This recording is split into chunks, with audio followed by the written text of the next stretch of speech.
Kowe nembang nyanyi, ning kok menyembayangke Darman. Lah iya lah. Soale tak paske lho Pak De. Masa iya? Demong bagus ngono kan ra luwes. Mau sing pertama tak gawe demong merongos ngono ra ya pas. Sing nomor loro demong mancung ngono ra ya pas. Sing mancung sing apane? Ya kuwi sing ngisor irung.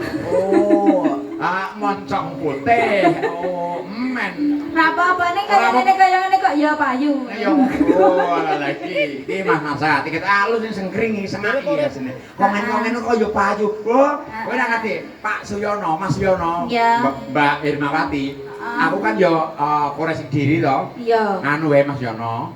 Sesuk nang jenengan tak tunggoni yo aku tak gawake MC sing bagus.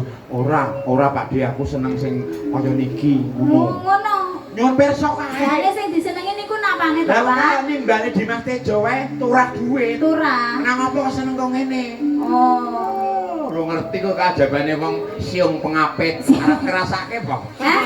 Ya ora ning arek modele kaya ngene ya tetep tak uri-uri, tetep tak obet-obet.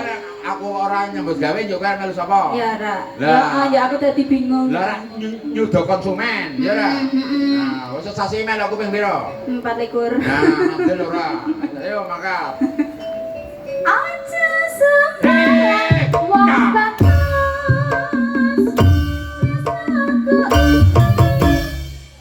Aduh.